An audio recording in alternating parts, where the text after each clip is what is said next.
Paz do Senhor, meus amados e queridos irmãos. Aqui é o pastor Marcelino, da Assembleia de Deus de Perus. E nesta manhã nós queremos meditar mais um pouquinho na palavra de Deus.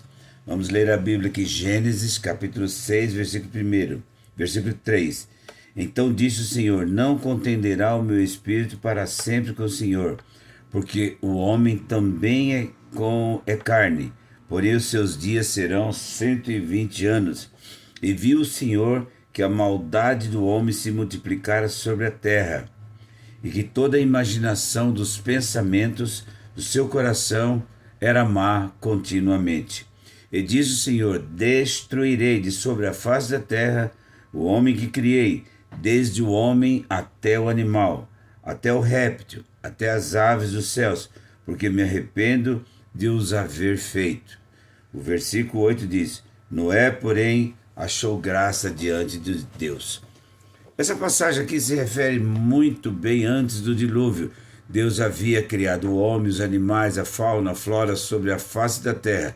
Mas ele viu que em pouco tempo o homem começou a pecar, a fazer coisas que não devia, e entristeceu muito a ponto de Deus dizer assim: me arrependo de haver feito o homem. Tá? Aqui na palavra de Deus, ele viu que a maldade dos homens se multiplicara. O mal se infestou de uma tal forma que não dava mais para controlar. Deus teria que tomar uma atitude. E ele falou: me arrependo de haver feito o homem, e isso lhe doeu no coração. Tá certo? Então o que tinha de errado lá, naquela época lá? Casamento misto, Gênesis 6:2. Casamento misto, está aqui na palavra de Deus. Vendo os filhos de Deus que as filhas dos homens eram formosas, tomaram para si mulheres de todas que escolheram. O que mais? Multiplicação da maldade, Gênesis capítulo 6, versículo 5. E viu o Senhor que a malícia do homem se multiplicara sobre a terra, e que todo o intuito do seu pensamento, do seu coração, era só maldade. Tá certo? Corrupção e violência, Gênesis 6, 11. E se corrompeu a terra diante de Deus, e a terra toda estava cheia de violência. Não havia autoridade, não havia polícia nem nada. O povo fazia o que queria. Começaram a pecar assim terrivelmente, tá? Terrivelmente. Deus falou: vou ter que destruir. Deus pensou em destruir toda a humanidade pelo dilúvio. Antes, porém, de destruir, nós lemos lá que Noé achou graça diante de Deus. Eu estou lendo aqui na palavra de Deus, tá? Como poderia Deus cumprir a sua promessa, tá? Se ele disse que ia destruir, como é que ele ia concluir? Aí, contudo, surge Noé, o varão justo, que diz que andava com Deus. Olha que coisa bonita, né? Ele achou graça diante de Deus. O que é graça? É um favor imerecido. Tá aqui, ó, um favor imerecido. Não somos dignos da salvação, mas é pelo amor de Deus. Ainda há esperança nessa graça preciosa, tá?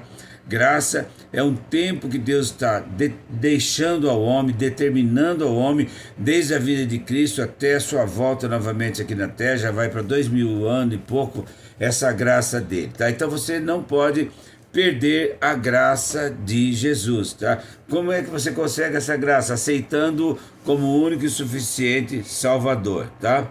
Vamos continuar. Varão justo. Antes, porém, se inscreva aí no canal, dá like, eu estou pregando a palavra de Deus. Aqui não tem piadinha, não tem nada de política, não, mulheres nuas, não tem disso não. É a palavra de Deus, tá certo? Ajuda nós aí, dá um like aí. Vai mandando esse versículo para longe aí, esse vídeo aí, compartilhando, que Deus vai te abençoar, hein? Varão justo, no hebraico, descreve a manifestação do seu caráter em relação aos seus contemporâneos da época. Então não adianta dizer: o mundo está mal, está difícil para servir a Jesus. Não, não está não. Ele era justo numa geração corrupta e violenta, tá? Terceira parte, reto ou íntegro, perfeito. Flávio Josefo, o historiador grego, diz que Deus o amava por causa da sua probidade. É a sinceridade para com Deus, reto, tá? em suas gerações. Está aqui, ó. É o testemunho pessoal. Devemos brilhar, seja qual for o ambiente. Seja qual for o ambiente, nós temos que brilhar. Seja na rua, na igreja, na faculdade, no emprego, onde for, nós temos que mostrar que o Senhor Deus está na nossa vida. Tá bom? Andava com Deus. Olha aqui, ó. É o testemunho pessoal. Devemos brilhar. Andava com Deus em suas gerações. Né? São os fiéis que Deus procura. Deve ser o nosso alvo, pois é o desejo de Deus que andemos com Ele, que vivemos em perfeita harmonia. Isso é andar com Deus, tá? Amós capítulo 3, versículo 3 diz o seguinte: andarão dois juntos se não estiverem de acordo? Se você está de acordo com a palavra de Deus que eu estou lendo aqui, você anda com Deus, sem problema, tá bom? Conforme a tudo que Deus mandou, Noé obedeceu pela fé, não esmoreceu diante da incredulidade e a indiferença reinante na época. Acreditava-se que ainda não havia chovido e que Noé tinha levado cerca de 120 anos na construção da arca. Enquanto isso, pregava a justiça divina, o pregoeiro da justiça chamado Noé. Tá bom? Então, não deixe para amanhã não, hein? Amanhã pode ser muito tarde. Aceite Jesus hoje, tá bom? Dá um like aí, se inscreva no nosso canal, nos ajuda a prosperar aí. E Deus te abençoe. Amém?